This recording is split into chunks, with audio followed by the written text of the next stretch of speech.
اللهم صل على محمد وآل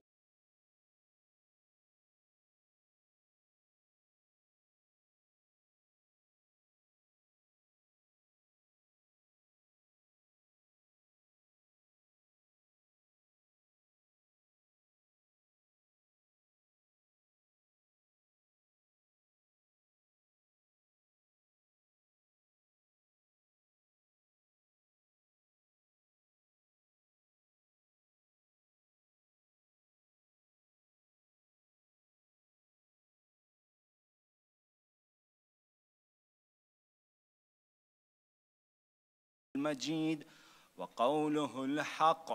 أعوذ بالله من الشيطان الرجيم. بسم الله الرحمن الرحيم. اقترب للناس حسابهم وهم في غفلة معرضون ما يأتيهم من ذكر من ربهم محدث إلا استمعوه وهم يلعبون لاہیۃ قلوبہم. ایک صلوات بھیجئے محمد و آل محمد پر. اللہم صلی علی محمد و آل محمد وعجل فرجہم.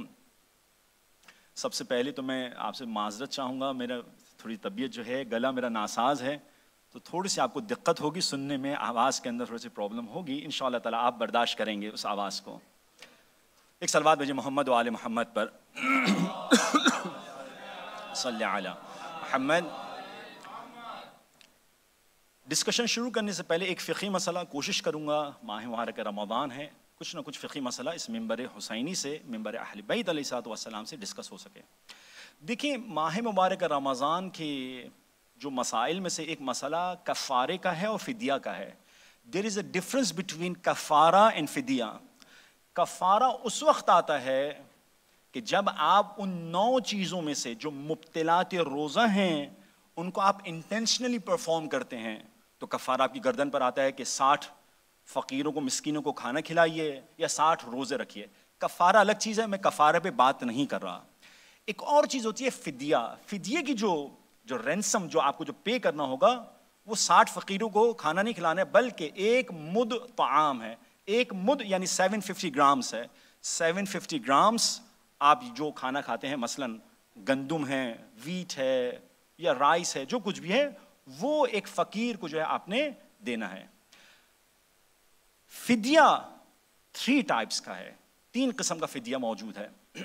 پہلا فدیہ کہلاتا ہے فدیہ سالانہ، اینول فدیہ. واٹ از دس اینول فدیہ؟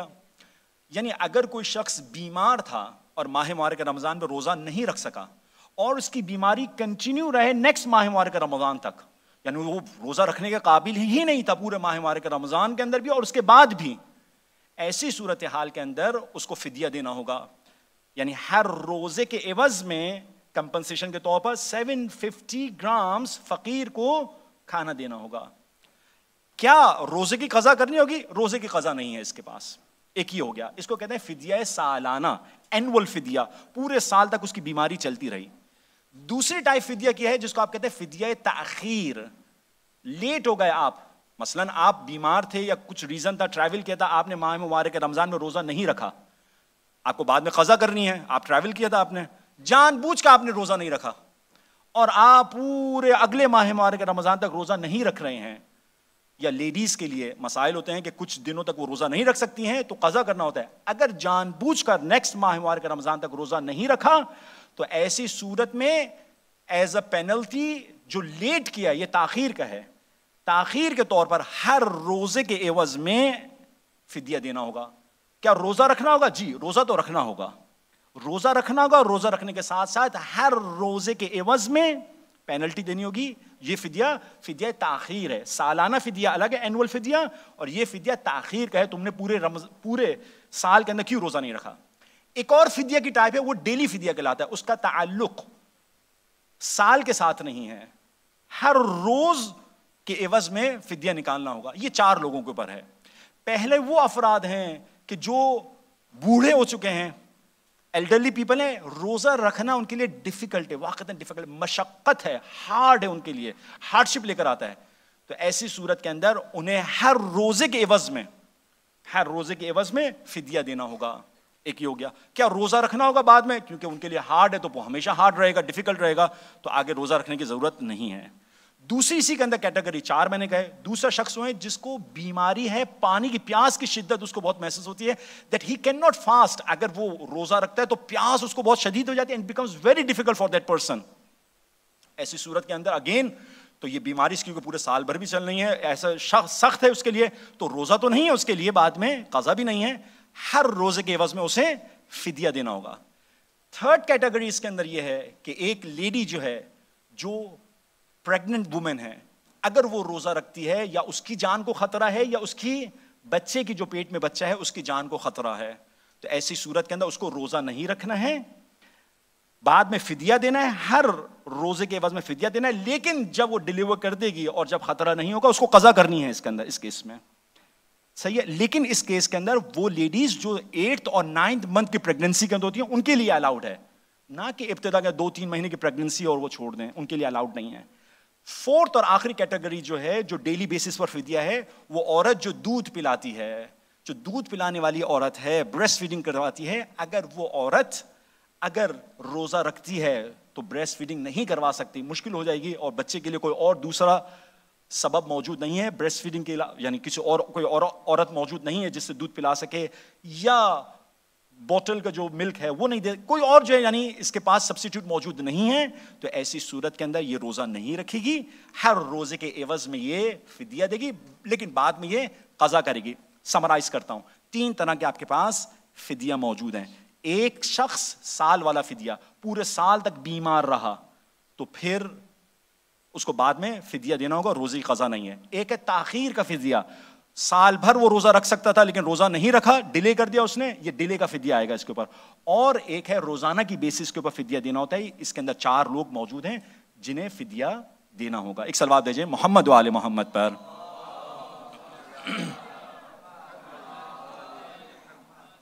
اس ماہ مبارک رمضان کے اندر خداوند متعال کی جانب سے کچھ نازل ہو رہا ہے, یعنی وہاں سے کچھ یہاں آ رہا ہے, کچھ یہاں سے وہاں جا رہا ہے. کچھ نازل ہو رہا ہے, کچھ نزول ہے, کچھ صعود ہے. جو وہاں سے آ رہا ہے اسے قرآن کہتے ہیں, جو یہاں سے جا رہا ہے اسے دعا کہتے ہیں. اور الحمدللہ مجھ سے پہلے جو اسپیکر تھے انہوں نے صعود کے اوپر تو بات کر دی, دعا پر بات کر دی. میں انشاءاللہ تعالیٰ کوشش کروں گا کہ ان بقیہ دنوں کے اندر جو 15 دن ہمارے پاس, جو خداوند متعال نے جو غنیمت ہے ہمارے پاس, کوشش کریں گے اب اس پر بات کریں جو وہاں سے یہاں آ رہا ہے, قرآن مجید پر بات کریں ہم انشاءاللہ. قرآن مجید پر کیا بات کروں میں, یعنی ہر ایک چیز کی جو ہے وہ کہتے ہیں نا اسپرنگ ہوتی ہے, بہار ہوتی ہے. قرآن کی بہار جو ہے ماہ مبارک رمضان ہے. آسان الفاظ میں سمجھاؤں, اگر کوئی شخص آپ کو کہے کہ آپ کو یہاں سے نیو یارک جانا ہے, اور نیو یارک جانے کے لیے آپ کو کہے کوئی بھی فلائٹ نہیں ہے آپ کے پاس, اور آپ کو یہاں سے پیدل جانا ہے, آپ کہیں گے مولانا پیدل جاؤں گا تو جان کا خطرہ ہے, مال کا خطرہ ہے, پہنچوں گا یا نہیں پہنچوں گا, رستے کے اندر کیا ہوگا, کتنا وقت لگے گا, کچھ پتہ نہیں ہے, 10 مسائل ہیں. لیکن کوئی شخص کہے نہیں میں آپ کو یہاں سے نیو یارک آپ کو پہنچاؤں گا, وہ بھی ہائپر سونک جہاز کے اندر, چارٹرڈ فلائٹ کے اندر, تو آپ کہیں گے ماشاء اللہ پھر تو کوئی مسئلہ ہی نہیں ہے, چارٹرڈ فلائٹ ہے, ہائپر سونک ہے, تیزی کے ساتھ پہنچوں گا, جان کا بھی خطرہ نہیں ہے, کوئی مسئلہ نہیں ہے. اسپیڈ جو ہے بہت تیز ہے. خداوند متعال تک پہنچنے کے لیے ماہ مبارک رمضان ہائپر سونک جہاز ہے جو آپ کو پہنچانا چاہتا ہے.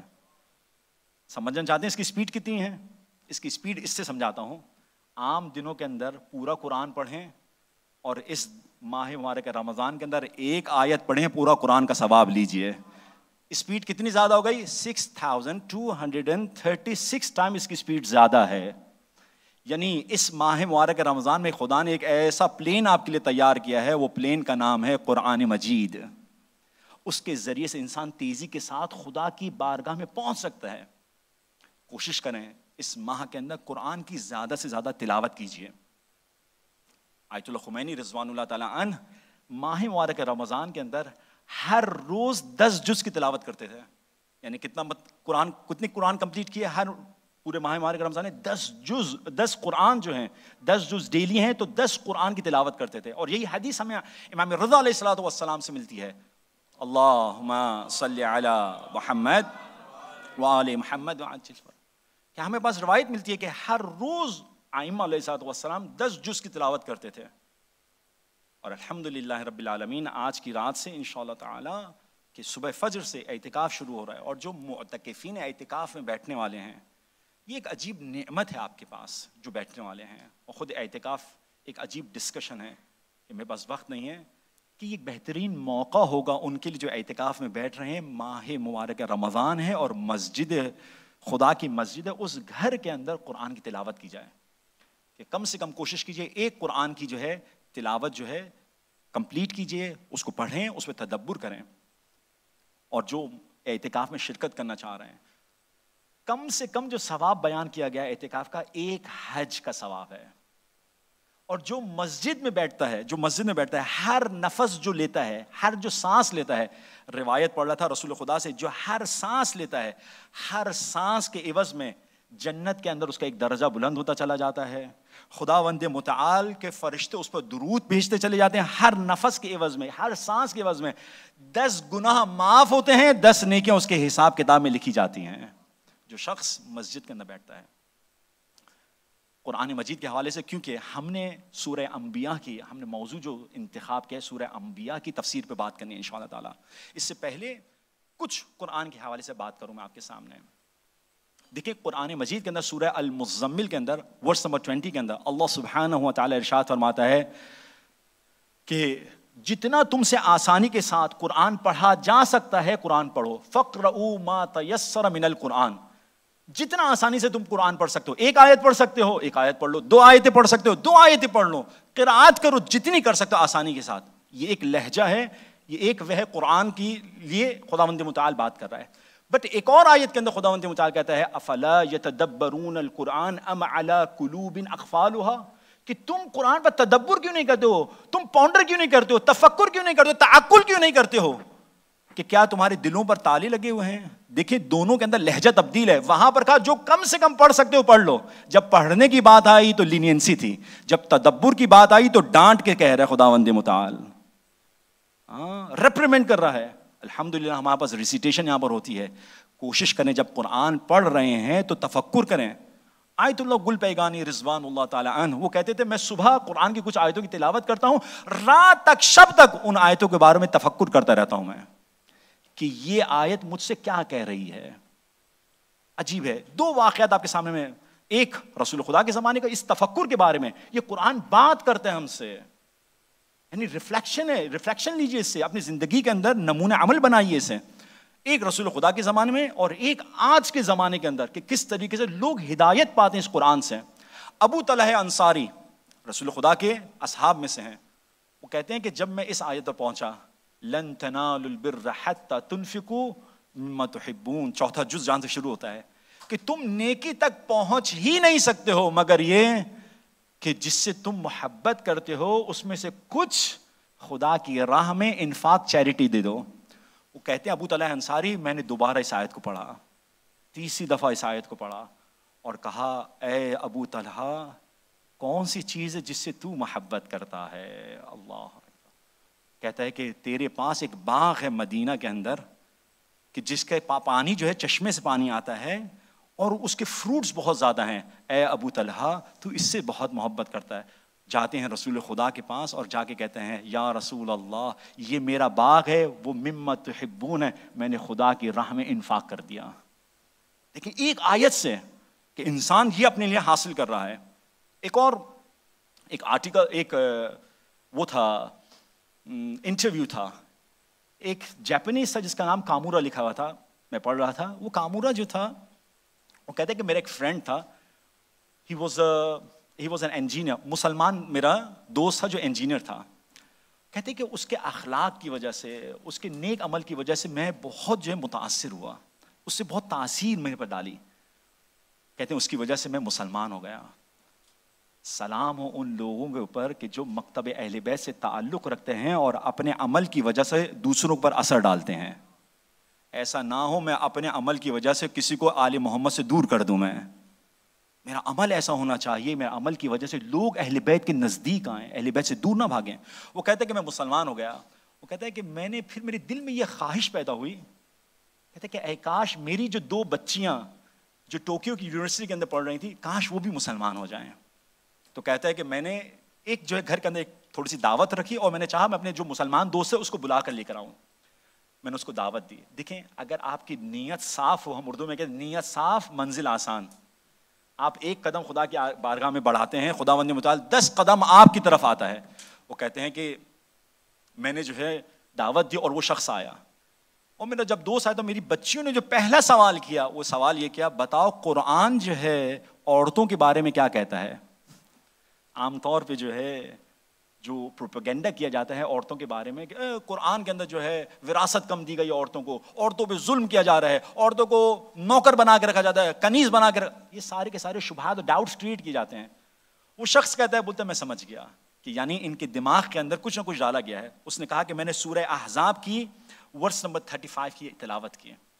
کہتے ہیں ورس نمبر 35 کیا کہتی ہے؟ وہ کہتی ہے بسم اللہ الرحمن الرحیم ان المسلمین والمسلمات والمؤمنین والمؤمنات والقانتین والقانتات والصادقین والصادقات والصابرین والصابرات والخاشعین والخاشعات والمتصدقین والمتصدقات والصائمین والصائمات والحافظین فروجہم والحافظات والذاکرین اللہ کثیرا والذاکرات اعد اللہ لہم مغفرۃ واجرا عظیما. خداوند متعال نے اس آیت کے اندر 10 کیریکٹرسٹکس بتائی ہیں، پازیٹیو کیریکٹرسٹکس عورتوں کی. کس کے ساتھ؟ مردوں کے ساتھ ساتھ. یعنی مرد کے ساتھ عورتیں کھڑی ہوئی ہیں. یعنی جو مقام خدا نے مرد کو عطا کیا ہے وہی مقام خداوند متعال نے عورت کو عطا کیا ہے. کامورا جو 2 بچیوں کا باپ تھا وہ کہتا ہے 1 ہفتے کے بعد، کچھ دنوں کے بعد میری بچیاں واپس آتی ہیں اور کہتی ہیں کہ اس قرآن کی آیت نے ہمیں مسلمان کر دیا. یعنی اتنی تاثیر ہے قرآن کے اندر. عزیزوں کرنا کیا ہے؟ کرنا بہت آسان ہے. مجھے اور آپ کو تفکر اور تدبر کرنا ہے اس قرآن کے اندر. ایک صلوات بھیجیں محمد و آل محمد پر. اللہم صلی علی محمد. اب آ جائیے، کیونکہ ہم سورہ انبیاء کی انشاءاللہ تعالی کوشش کریں گے اس پر ہم تفکر اور تدبر کریں. میں ایک چھوٹا سا طالب علم ہوں، میں مفسر قرآن نہیں ہوں. کوشش کروں گا جو علماء نے بیان کیا ہے، ڈسکشن کیا ہے، اس ڈسکشن کو آپ کے سامنے میں پیش کر سکوں. سورہ انبیاء چیپٹر نمبر 21 ہے قرآن کا، اور اس کے اندر تقریباً 112 ورسز ہیں. 112 ورسز، اور یہ مکی سورہ ہے، یعنی مکہ کے اندر نازل ہوا. اس کا مطلب کیا ہوا؟ جو ڈسکشنز اس میں آئیں گی وہ زیادہ تر بلیوز والی ڈسکشنز ہیں. توحید پر بات ہوگی، نبوت پر بات ہوگی، انبیاء پر بات ہوگی، اور فرشتوں پر بات ہوگی، اور اخلاقی ڈسکشنز ہوں گی. اس کی ڈسکشن شروع کرنے سے پہلے اس کی فضیلت کیا ہے؟ عجیب فضیلت ہے کہ یہ جو سورہ جو انسان تلاوت کرے گا اس کا ثواب کیا ہے. روایت میں آیا من قرأ سورۃ الانبیاء، جو شخص بھی اس سورہ کی تلاوت کرے گا بٹ ایک کنڈیشن کے ساتھ، حبا لہا، محبت کے ساتھ کرے گا. یعنی اس کے ساتھ محبت ہو اس سورہ کے ساتھ. اگر اس کنڈیشن کے ساتھ، کسی اور سورہ کے بارے میں مجھے نظر نہیں آتا کہ واقعہ ایسی کنڈیشن جو ہے خداوند متعال نے لگائی ہو، خدا کے رسول نے لگائی ہو، کہ محبت کے ساتھ جو شخص اس کو پڑھے گا، دو چیزیں اس شخص کو ملیں گی. ایک چیز اس کو اس دنیا میں ملے گی، ایک چیز اس کو قیامت کے اندر ملے گی، روز آخرت میں. روز آخرت یعنی جنت کے اندر کیا ملے گی؟ کمن کانا رافق النبیین اجمعین فی جنات النعیم. جو شخص محبت کے ساتھ اس سورے کو پڑھے گا روز قیامت جنت کے اندر وہ رفیقی، آپ کہتے ہیں سواحلی کے اندر، یہ رفیق بن جائے گا تمام انبیاء کا، جو شخص پڑھے گا اس کو. دوسری چیز، کان مہیبا فی اعین الناس حیات الدنیا. اور یہی نہیں کہ انسان اگر اس سورے کو محبت کے ساتھ پڑھتا ہے، لوگوں کے سامنے اس دنیا کے اندر اس کی رسپیکٹ ہوگی، ابوت ہوگی، وقار ہوگا، آبرو ہوگی، لوگ اس کی رسپیکٹ کریں گے. اگر آپ چاہتے ہیں کہ اس دنیا میں آپ کی رسپیکٹ ہو اور آخرت میں چاہتے ہیں کہ نبیوں کے آپ رفیق بن جائیں، تو محبت کے ساتھ اس سورے کی تلاوت کریں. ایک صلوات بھیجیں محمد و آل محمد پر. اللہم صلی علی محمد. پہلی آیت خداوند متعال جو ارشاد فرما رہا ہے، خدا کہہ رہا ہے اقترب للناس حسابهم وهم فی غفلۃ معرضون. اقترب قرب سے نکلا ہے، قریب سے نکلا ہے. قریب ہو گیا لوگوں سے ان کا حساب و کتاب. وہم فی غفلتن، یہ سب کے سب غفلت میں بیٹھے ہیں، یہ نگلیکٹفل ہیں، یہ ہیڈ لیس ہیں. معرضون یعنی یہ پش دکھا رہے ہیں خداوند متعال کو، بیک دکھا رہے ہیں. خداوند متعال سے آگے کنٹینیو کرتا ہے. اب یہاں پر رک کر میں آپ سے سوال کرتا ہوں، یہ حسابہم سے مراد کیا ہے؟ کون سی چیز نزدیک ہو گئی ہے انسانوں کے؟ یہاں پر زیادہ تر مفسرین کا یہ کہنا ہے حساب سے مراد یہاں پر روز قیامت ہے. روز قیامت انسانوں سے نزدیک ہو گیا. سورہ قمر کی ورس نمبر 1 کے اندر بھی یہی کہا اقتربت الساعہ، روز قیامت نزدیک ہو گیا. ایک سوال آپ کے ذہن میں یہ آئے گا، ہزاروں سال گزر گئے، یہ قیامت جو ہے آ ہی نہیں چکتی، اور خداوند متعال کہہ رہے ہیں نزدیک ہو گئی، نزدیک ہو گئی، نزدیک ہو گئی. یہ کیسی نزدیکی ہے خداوند متعال کی؟ آ ہی نہیں چکتی ہے. 1400 سال تو قرآن کے اندر ہو چکے ہیں. تو علامہ آیت اللہ جواد آملی نے تفسیر تسنیم اس کا اچھا جواب دیا، اور انہوں نے نقل کیا ہے فخر الدین رازی سے اور زمخشری سے تفسیر الکشاف سے. اچھا جواب، 3 جواب دیے ہیں، اور جواب بہترین جواب ہے. پہلا جواب یہ دیتے ہیں کہ قیامت نزدیک ہو گئی. اس کا کیا مطلب ہوا؟ وہ یہ کہتے ہیں کہ خدا کے نزدیک، قرآن خود کہتا ہے خدا کے نزدیک تمہاری دنیا کا جو یہ 1000 سال ہیں، خدا کے سامنے صرف 1 دن کے برابر ہے. 1 دن کے برابر ہے. قرآن کی آیت آپ کے سامنے پڑھ سکتا ہوں. خداوند متعال کہتا ہے سورہ حج کی ورس نمبر 47 وَيَسْتَعْجِلُونَكَ بِالْعَذَابِ، اور یہ لوگ تم سے عذاب کے لیے جلدی چاہتے ہیں کہ اے محمد ہمارے لیے عذاب لے کر آؤ. خدا کہتا ہے وَلَن يُخْلِفَ اللَّهُ وَعْدَهُ، خدا اپنے وعدے کی مخالفت نہیں کرتا ہے. خدا کو کوئی جلدی نہیں ہے، خدا موجود ہے، اس کو کوئی جلدی نہیں ہے. پھر کہتا ہے وَإِنَّ يَوْمًا عِندَ رَبِّكَ، اور تیرے پروردگار کے نزدیک جو 1 دن ہے كَأَلْفِ سَنَةٍ مِّمَّا تَعُدُّونَ، یہ جو 1000 سال کاؤنٹ کرتے ہیں، خدا کے نزدیک کتنے سال ہیں؟ وہ صرف 1 دن ہے. اگر 1400 سال پہلے خداوند متعال کہہ رہا ہے قیامت نزدیک ہو گئی، تو کتنے دن گزرے ہیں؟ 1.4 days. It's nothing. خدا کے لیے کچھ نہیں ہے. ایک یہ جواب ہے. دوسرا جواب یہ ہے، یہ الکافی کی حدیث ہے، کل ما ہوا آتن فہو قریب، ہر وہ چیز جو آنے والی ہے وہ قریب ہے. آنے والی ہے، جو چیز آ کر رہے گی وہ چیز قریب ہوتی ہے. تو ایسی چیز کے لیے تعبیر یہ اسٹیٹمنٹ یوز کرنا کہ وہ آ کر رہے گی، چاہے اس کے لیے آپ کو بہت انتظار کرنا پڑے، نو پرابلم ان دیٹ.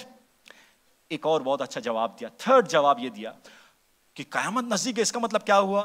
کہا کہ اگر آپ کسی کو قرضہ دیتے ہیں، مثال کے طور پہ if you are giving loan to someone for 1 year، 1 سال کے لیے لون دی ہے تو ٹائم پیریڈ 1 سال ہے. اگر صرف 1 مہینہ گزرا ہو تو آپ یہ نہیں کہتے ہیں او پیمنٹ کا وقت نزدیک آ گیا، آپ ابھی نہیں کہیں گے. حد اقل آدھا ٹائم پیریڈ گزر جائے تو پھر کہتے ہیں ہاں پیمنٹ کا وقت نزدیک آ گیا. یہاں پر آیت اللہ جواد آملی بہت اچھی بات کرتے ہیں. وہ کہتے ہیں بتائیے دنیا کو بنے ہوئے کتنے سال گزر چکے ہیں؟ اب سائنٹسٹ کہتے ہیں بلینس آف ایئرس تو گزر چکے ہیں اس دنیا کو بنے ہوئے. اس بلینس آف ایئرس کو آپ سامنے رکھیے، اب قیامت آنے میں کتنے سال باقی ہیں؟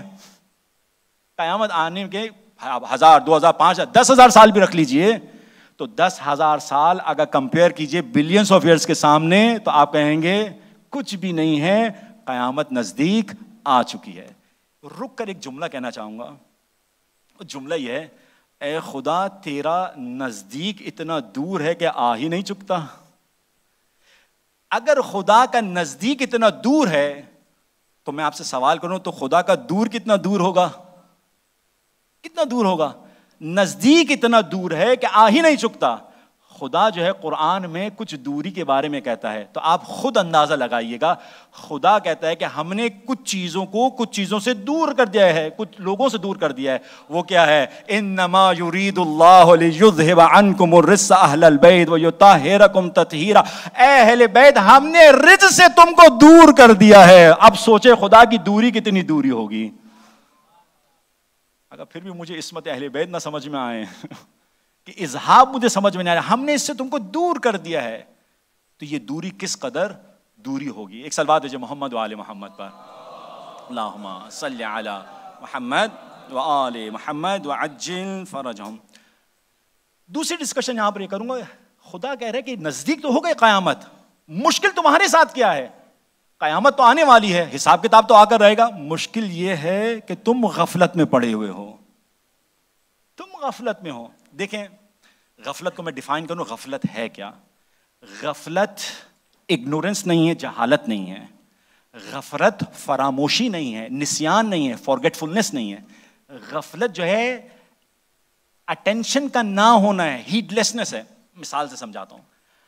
ایک انسان اگر کار چلا رہا ہو، کار چلاتے چلاتے آپ نے دیکھا ہے کہ بہت دفعہ ایکسیڈنٹس کا ریزن کیا ہوتا ہے کہ انسان فون کے اندر بزی ہو جاتا ہے، موبائل کے اندر بزی ہوتا ہے اور جا کر کار کو جا کے کہیں نہ کہیں جا کے دیوار پر مارتا ہے، کچھ جگہ پہ مارتا ہے. بولتے یہ آپ سے سوال کروں یہ جو گاڑی جو چلا رہا تھا کیا یہ جاہل تھا، اس کو گاڑی چلانا نہیں آتی تھی؟ نہیں، ایسی بات نہیں ہے. گاڑی تو چلانا آتی ہے تو تبھی تو یہ اسٹیئرنگ کے پیچھے بیٹھا ہوا ہے. گاڑی چلانا اس کو آتی ہے. کیا یہ بھول گیا تھا کہ اس کو گاڑی نہیں چلا رہا؟ نہیں، بھولا بھی نہیں ہے. اس کا مطلب بھول الگ چیز ہے، اگنورنس الگ چیز ہے، اور دراصل غفلت جو ہے وہ الگ چیز ہے. غفلت کیا ہے؟ توجہ جو ہے اس کی ڈسٹریکشن ہے، ہو چکی ہے، وہ ڈسٹریکٹ ہو چکا ہے. خداوند متعال کہہ رہا ہے تمہارا پرابلم یہ ہے کہ تمہارے پاس ڈسٹریکشنز بہت زیادہ ہیں. آج کی دنیا میں ہمارے پاس کتنی ڈسٹریکشنز ہیں ماشاء اللہ. آدھے لوگ جو ہے مجلس کے اندر ہی ڈسٹریکٹڈ ہو کے موبائل یوز کرتے ہیں. موبائل یوز کر رہے ہیں. یہ ڈسٹریکشنز ہیں ہمارے پاس دنیا کے اندر. خداوند متعال نے اسی وجہ سے کہا کہ ان ڈسٹریکشنز کو دیکھیں. خدا نے جو لفظ یوز کیا قرآن کے لیے، دیکھیں ایک جو شخص ڈسٹریکٹڈ ہے غفلت میں، اس غفلت والے شخص کو کیا کریں گے آپ اس کو اٹھائیں گے، اس کو تذکر دیں گے. قرآن نے کیا کہا؟ انا نحن نزلنا ذکر، ہم نے تمہارے پاس ایک ریمائنڈر بھیجا ہے. جو سو رہے ہیں ان کو جگائے گا یہ قرآن. یہ قرآن جگائے گا ان لوگوں کو. 3 لوگ تھے، 3 افراد تھے. وہ جناب علی ٹرین اسٹیشن پر جاتے ہیں. ٹرین اسٹیشن پر جا کر آپس میں جو ہے بحث مباحثے میں لگ جاتے ہیں. ہمارے پاس ہوتی ہے کبھی کبھار برازہ سیشنز ہوتے ہیں، ہمارے برازہ پہ بیٹھے ہوتے ہیں، باتیں کر رہے ہوتے ہیں، بھول جاتے ہیں جناب علی وقت اتنا برباد کر رہے ہیں. تو ان کا برازہ سیشن وہاں شروع ہو گیا اور لگے ہوئے بحث میں لگے ہیں. اب وہ جو ٹرین جو تھی اس نے آواز لگائی، بھائی ٹرین جو ہے موو کرنا شروع ہو گئی. ان میں سے جو 2 دوست تھے بھاگتے بھاگتے ٹرین کے اوپر چڑھ گئے. وہ ایک دوست جو بھاگتے بھاگتے جا رہا تھا وہ نہیں چڑھ پایا. اب وہ ٹرین نکل گئی. وہ بیچارہ جو تیسرا دوست تھا بیٹھ کے رونا شروع کر دیا اس نے. جو پورٹر جو تھا بیٹھ کے سارا نظارہ دیکھ رہا ہے کہ 2 دوست چلے گئے اور یہ تیسرا دوست بیٹھ کے رو رہا ہے. یہ جاتا ہے بیچارہ اس کو تسلی دینے کے لیے، کہتا ہے رو نہیں، الحمدللہ تیرے 2 دوست تو پہنچ گئے. وہ کہتا ہے مشکل تو یہی ہے. وہ 2 دوست مجھے چھوڑنے کے لیے آئے تھے، وہ ٹرین میں چلے گئے، میں یہاں پر رہ گیا. جیسے میں یہاں رو رہا ہوں وہ بھی رو رہے ہیں اندر. ہمارے ساتھ یہی پرابلم ہے. ہماری زندگی کی ٹرین نکل رہی ہے، ہم غفلت میں ہے. جس کو سوار ہونا ہے وہ سوار نہیں ہو رہا ہے. جو میرا کام ہے وہ کام انجام نہیں دے رہا اور دوسروں کے میں کام انجام دے رہا ہوں. یہ غفلت ہے. انسان اس سے جاگے. غفلت کے 2 معنی کیے گئے ہیں. کبھی کبھار غفلت جو ہوتی ہے، غفلت سے انسان غفلت کو کیا کر سکتا ہے؟ انسان جبران کر سکتا. جبران یعنی کمپنسیٹ کر سکتا ہے. وقت ہے، یعنی مثلا ایکسیڈنٹ ہونے والا ہے، کسی نے آپ کو ہاتھ ہلایا، جاگ جاؤ، تو آپ جاگ گئے اور ایکسیڈنٹ سے بچ گئے. اور ایک دفعہ کیا ہوتا ہے آپ نے جا کے دیوار پر مار دی. اب آپ کو کوئی جگاتا رہے تو کوئی فائدہ نہیں ہے. یہ وقت ہے میرے عزیزوں، ماہ رمضان ہے، غفلت سے جاگنے کا وقت ہے. خداوند متعال نے مجھے اور آپ کو یہ حیات دی ہے کہ انسان اس غفلت سے جاگے. ہارون الرشید، مطلب 2 میں آپ کو ڈفرنٹ بتاؤں گا کہ کبھی غفلت سے جاگنے کا وقت ہوتا ہے لیکن کبھی کبھار ہم جاگتے نہیں ہیں. ہارون الرشید اس کے زمانے میں بہلول موجود تھا. ایک دن ہارون الرشید جا رہا تھا تو پیچھے سے بہلول نے آواز دی، ہارون ہارون. اب بادشاہ سلامت کو آپ آواز لگائیے ہارون ہارون، بادشاہ سلامت ہے. تو پیچھے مڑ کر دیکھتا ہے، بولتا ہے کہ بدتمیز، تم جانتے نہیں ہو میں کون ہوں، تم مجھے ہارون ہارون کر کے پکار رہے ہو. اب دیکھیں عجب ہے، غفلت سے جگانا چاہ رہا تھا بہلول. کہتا ہے میں جانتا ہوں تو وہ ہے کہ اگر تیری سلطنت مشرق کے اندر ہے اور اگر مغرب میں کوئی کس پر ظلم ہو رہا ہے، روز قیامت تجھ سے سوال کیا جائے گا. اللہ، یہ غفلت سے جگایا اس کو لیکن نہیں جاگا. ایک اور انسیڈنٹ، ایک دفعہ تخت جو تھا ہارون رشید کا خالی تھا. تخت کے بادشاہ کے تخت پہ اوپر جا کے کوئی نہیں بیٹھ سکتا ہے. بہلول جاتا ہے اور جا کر بیٹھ جاتا ہے، بادشاہ بن جاتا ہے اور بیٹھ کے جو کیا نام ہے بادشاہ بن کے ایکٹنگ کرتا ہے. لوگ آتے ہیں جو اس کے محافظ جو ہوتے ہیں وہ آ کر اس کو پکڑتے ہیں اور اس کو صحیح کی پٹائی لگاتے ہیں. اس کی صحیح پٹائی لگاتے ہیں اور پٹائی لگا کے جو ہے اس کو باہر نکالتے ہیں، قصر سے باہر نکالتے ہیں. وہ گریا کر رہا ہوتا ہے. ایسے میں ہارون رشید دیکھتا ہے اور پوچھتا ہے کہ اے بہلول کیا ہوا، کیوں گریا کر رہا ہے؟ وہ کہتا ہے میں گریا خود پر نہیں کر رہا، گریا تیرے پر کر رہا ہوں. وہ بولتا وہ کیسے؟ وہ کہتا ہے میں 5 منٹ کے لیے بیٹھا تو میری اتنی پٹائی ہوئی، تو روزانہ اس کے اوپر بیٹھتا ہے، روز قیامت تیری کتنی پٹائی ہوگی. جگانے کے لیے تھا کہ تو جو ظلم کر رہا ہے بیٹھ کے روز قیامت. لیکن نہیں مانا وہ. لیکن یعنی وقت تھا، غفلت سے جاگ سکتا تھا، نہیں جاگا. لیکن ایک اور وقت آتا ہے ہارون رشید کے پاس. ایک وقت وہ کون سا وقت ہے کہ جب ظلم و ستم بہت بڑھ گیا. اس کی حکومت بغداد کے اندر تھی ہارون رشید کی. خراسان کے اندر، ایران کے اندر انقلاب شروع ہے. لوگوں نے جو ہے ریبل کرنا شروع کیا. اس کو دبانے کے لیے، اس پر حملہ کرنے کے لیے پورا لشکر لے کر جاتا ہے ہارون رشید. پورا لشکر لے کر جاتا ہے. آپ جانتے ہیں کتنی عمر کے اندر واصل جہنم ہوئے ہیں ہارون رشید؟ 46 ایئرس کے اندر. 46 ایئرس کے اندر واصل جہنم ہو گیا. یہ پورا لشکر لے کر جاتا ہے اور لشکر لے جانے کے بعد اس کی طبیعت وہاں پر خراب ہو جاتی ہے. طبیعت خراب ہونے کے بعد وہ اپنے بیٹے سے کہتا ہے کہ مجھے لے کر جاؤ، میں اپنا پورا جو یہ آرمی جو لے کر آیا ہوں اس پوری آرمی کو میں دیکھنا چاہتا ہوں میں. تو اس کو اٹھا کر لے کر جاتے ہیں اور گھوڑے پر بٹھانے کی کوشش کرتے ہیں، لیکن اس کے اندر اتنی طاقت نہیں ہوتی کہ وہ گھوڑے پر بیٹھ سکیں. اس کو بغل کے اندر اس کو اٹھا کر لے کر جاتے ہیں اور جب یہ اپنے پورے لشکر کو سامنے دیکھتا ہے تو ایک عجیب جملہ کہتا ہے. وہ عجیب جملہ جو ہے قرآن پاک کی وہ آیت ہے، وہ کہتا ہے، ایک صلوات بھیجیں محمد و آل محمد پر، اللہم صلی علی محمد و آل محمد. سورہ حاقہ کی ورس نمبر 28-29 کہتا ہے، وہ کہتا ہے ما اغن عنی مالیا حلق عنی سلطانیہ. کہتا ہے آج میرا مال میرے کچھ کام نہ آیا، آج میرا ساری کی ساری سلطنت تباہ و برباد ہو گئی. اب کوئی وقت نہیں ہے، وقت نکل چکا. میرے عزیزوں، میرے دوستوں، غفلت سے نکلنے کا وقت ابھی موجود ہے. اگر میں اور آپ غفلت سے نہ نکلیں اور اگر فرشتہ ملک الموت آ جائے تو اس وقت کوئی فائدہ نہیں ہے. آخری ایک حدیث امام علی علیہ الصلوۃ والسلام کی، اور میں منزل مصائب سے میں متصل ہو جاؤں. امام علی علیہ الصلوۃ والسلام نہج البلاغہ کے اندر 419 جا کر دیکھیے گا اور آپ کو اسکرین پہ بھی نظر آئے گا. 419 جو ہے کلمات القصار، جو چھوٹی چھوٹی سی جو سینگز ہیں امام کی، انسان کی حقیقت بتائی ہے. کہا مسکینو ابن آدم. آپ سواحلی میں بھی کہتے ہیں مسکینی. امام نے کہا ہے یہ ابن آدم مسکینی ہے. How wretched is the son of Adam. 6 چیزیں امام علی علیہ الصلوۃ والسلام نے ابن آدم انسان کے بارے میں کی ہیں. پہلی بات مکتوم الاجل، اس کی موت چھپی ہوئی ہے. کتنے لوگ ایسے تھے جو پچھلے ماہ مبارک رمضان تک زندہ تھے، آج موجود نہیں ہے، جا چکے ہیں. مسکین ہے، تجھے پتہ ہی نہیں ہے موت آنے والی ہے اور تو جو ہے سوچ اوہ پلاننگ کر رہا ہے. دوسری بات کہتے ہیں امام مکنون العلل، اس کی بیماری چھپی ہوئی ہے. کتنے لوگ ایسے ہوتے ہیں بہت حشاش بشاش گھوم رہے ہیں، جا کے ایکس رے کرواتے ہیں، پتہ ہے جناب عالی پتہ چلتا ہے کینسر ہے، اس کو تو جو کہ آرٹریز بلاک ہیں، 10 بیماریاں لے کر گھوم رہا ہے لیکن اسے پتہ نہیں ہے. مکتوم العجل مکنون العلل. تیسرا محفوظ العمل، ہر ایک کام جو تو کر رہا ہے ہر ایک چیز لکھی جا رہی ہے. You cannot run away. ہر ایک چیز لکھی جا رہی ہے. چوتھی چیز امام کہتے ہیں تؤلمہ البقہ. بقہ کہتے ہیں مچھر کو. مچھر کتنا سا آپ کے سامنے؟ فیو ملی میٹرز، اور آپ 6 فیٹ کے سامنے. یہ چھوٹا سا مچھر جو آپ کو اذیت کرتا ہے، یہ انسان کی حقیقت ہے. تو بہت بڑا اس خدا کے سامنے کھڑا ہو رہا ہے، یہ مچھر کے سامنے تو اسٹینڈ نہیں کر سکتا ہے. پھر امام کہتے ہیں وَتَقْتُلُهُ الشَّرْقَ، جو پانی جو ہے جو انسان کو حیات عطا کرتا ہے، یہ پانی جو ہے سانس کی نالی کے اندر اگر چلا جائے تو یہی اس کو مار دیتا ہے. اور آخری چیز امام کہتے ہیں وَتُنْتِنُهُ الْعَرَقَ، یہ اس کا جو پسینہ ہے تھوڑی دیر کے لیے، آپ زیادہ بہتر سمجھیں گے جو گریوں کے اندر اور دار السلام کے اندر، تھوڑی دیر کے لیے اگر آپ کے پسینہ نکلنا آ جائے تو آپ کو اپنے سے جو ہے عجیب سی کیفیت فیل ہوتی ہے. یہ کیا ہے؟ یعنی اے انسان تو کچھ بھی نہیں ہے. خداوند متعال کہتا ہے یا ایھا الانسان ما غرک بربک الکریم. اے انسان تجھے کس چیز نے دھوکے میں ڈالا ہوا ہے اس رب کریم کے مقابلے میں؟ تو کیا کر رہا ہے؟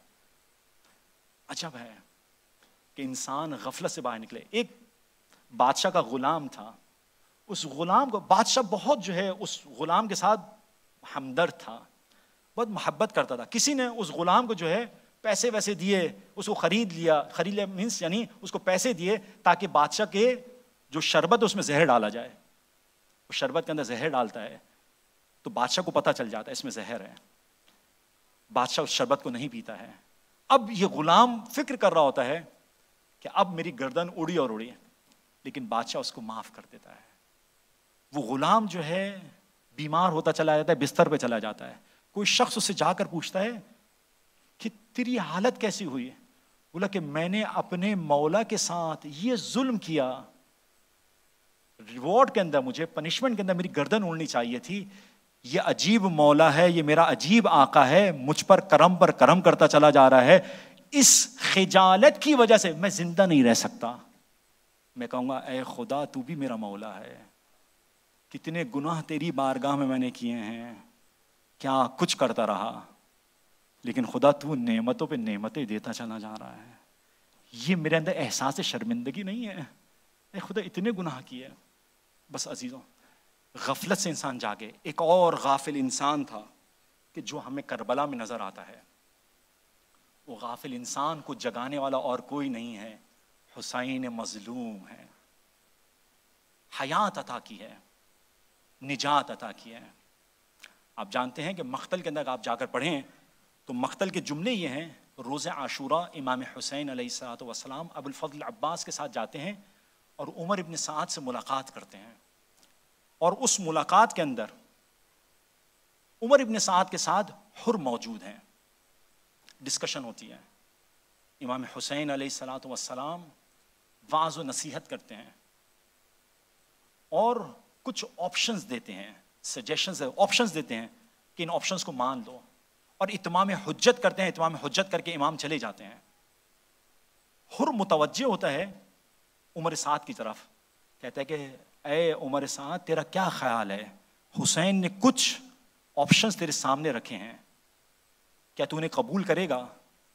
عمر سعد کہتا ہے ہم حسین سے جنگ کریں گے، اور ایسی جنگ ہوگی کہ کم سے کم یہ ہوگا کہ سر تن سے جدا ہو جائیں گے اور یہ اعضاء پیکر سے جدا ہو جائیں گے. مجھے یہ سننا تھا. حر علیہ الصلوۃ والسلام نے اپنے آپ کو جدا کیا ہے. مہاجر ابن قیس وہ کہتے کہ میں نے حر کی ایک ایسی حالت دیکھی کہ گھوڑے پر تشریف فرما ہے اور آہستہ آہستہ چل رہا ہے، اور ایک عجیب سی کیفیت ہے کہ جسم پر لرزت آ رہی ہے. میں نے حر کی طرف متوجہ ہو کر کہا اے حر، اگر کوئی مجھ سے پوچھتا کہ کوفے کا سب سے زیادہ بہادر انسان کون ہے تو میں کہتا کہ حر ہے، لیکن میں یہ آج عجیب سی کیفیت دیکھ رہا ہوں. حر یہ کیا ماجرا ہے؟ تو حر کہتے ہیں کہ میں خود کو جنت اور جہنم کے درمیان دیکھ رہا ہوں، اور حر جو ہے جنت سے کم پر اپنے آپ کو راضی نہیں کرے گا. اب مہاجر ابن قیس کہتے کہ میں نے دیکھا کہ حر خیام حسینی کی طرف آہستہ آہستہ چلتے جا رہے ہیں، اور کچھ جملات ہیں حر کی زبان کے اوپر. کیا جملے ہیں؟ کہتے چلے جاتے ہیں الہی الیک انبت فتب علی. اے خدا یہ حر تیری بارگاہ کے اندر آیا ہے، یہ گناہگار ہے، اے خدا تو حر کو قبول کر لے. پھر کہتے فإنی وقد ارعبت قلوب اولیائک واولاد بنت نبیک. اے خداوند متعال میں نے تیرے ولی کے دلوں کے اندر اور تیرے نبی کی بیٹی کے بچوں کے دلوں کے اندر خوف ڈالا ہے. میں کہوں گا اے خداوند متعال جب تو حر کی توبہ کو قبول کر سکتا ہے تو میں بھی ایک گناہگار بندہ ہوں، تیری بارگاہ میں آیا ہوں. اے خداوند متعال میں نے اولاد پیغمبر کے اوپر پانی تو بند نہیں کیا تھا، میں نے تو علتش کی صدائیں بلند نہیں کروائی تھی، میں بھی گناہگار انسان ہوں. اے خداوند متعال تو میرے گناہوں سے توبہ کو میری قبول فرما. پھر اس کے بعد کہتے ہیں کہ حر آہستہ آہستہ خیام حسینی کے پاس پہنچتے ہیں. دیکھیں مقتل میں یہ مجھے نہیں ملا کہ حر کس کیفیت کے اندر آئے ہیں، کہ آیا گھوڑے پر سوار تھے یا نہیں تھے، لیکن امام حسین علیہ السلام کو ایک جملہ ہے کہ جب حر تشریف لاتے ہیں تو امام ایک جملہ کہتے ہیں. کیا کہتے ہیں کہ یا اس جملے سے یہ پتہ چلتا ہے کہ یا حر گھوڑے پر سوار تھے زمین پر آ گئے، امام حسین کے پاس تشریف لانے کے لیے، یا زمین پر تھے اپنے چہرے کو زمین کے اوپر رکھ دیا. ایک عجیب جملہ کہتے ہیں امام، ارفع رأسک یا شیخ، اے حور اپنے سر کو بلند کرو. میں کہوں گا کہ امام حسین یہ کہنا چاہ رہے ہیں کہ حور تم اگر جب تک حسینی خیمے کے پاس نہ آئے تھے تو تمہارا سر جھکا ہوا تھا، اب حسین کے پاس آ گئے ہو، اب تمہارا سر بلند ہونا چاہیے. ایک جملہ کہا حور نے، حل لیت توبہ، اے مولا کیا میرے لیے توبہ ہے؟ امام حسین نے شانے سے پکڑ کر اٹھایا، کہا کہ ہم نے بھی تجھے معاف کیا، میرے پروردگار نے بھی تجھے معاف کیا. ایک عجیب جملہ کرتے ہیں امام حسین، اے حور ایسے موقع پر آئے ہو کہ ضیافت کے لیے ایک چلو بھر پانی بھی نہیں ہے، حسین تم سے شرمندہ ہے. اس کے بعد مقتل کے جملے ہیں. حور علیہ السلام بیویوں کے خیموں کے پاس جاتے ہیں. دیکھیں یہ خطابت کے جملے نہیں ہیں، مقتل کے جملے ہیں. دو زانو ہو کر بیٹھ کے کہتے ہیں، اے اہل حرم، اے اہل مصطفیٰ، یہ بندہ آپ سے شرمندہ ہے. اے کاش وہ نہ کیا ہوتا جو کیا، اے کاش وہ نہ کہا ہوتا جو کہا. یہ کہنا تھا کہ بیویوں کے خیمے سے واہ محمدہ کی صدائیں بلند ہوئیں. وَسَيَعْلَمُ الَّذِينَ ظَلَمُوا أَيَّ مُنْقَلَبٍ يَنْقَلِبُونَ. اے خداوند متعال ہماری اس عبادت کو اپنی بارگاہ میں قبول اور منظور فرما. اے خداوند متعال ہمیں غافلین میں سے قرار نہ دے. اے خداوند متعال جس طریقے سے تو نے حضرت حر علیہ السلام کی توبہ کو قبول کیا، خداوند متعال ماہ مبارک رمضان ہے، ماہ رحمت، ماہ برکت، ماہ استغفار ہے. اس بندے کے گناہوں کو خداوند متعال بخش دے. اے خداوند متعال جو مریض ہیں انہیں شفائے کاملہ اور عاجلہ نصیب فرما، جو بے اولاد ہیں انہیں اولاد صالحہ اور نرینہ عطا فرما. اے خداوند متعال جو مقروض ہیں ان کا قرض اپنے غیب کے خزانے سے ادا فرما. اور آخری چیز اپنے آخری حجت کے ظہور میں تعجیل فرما.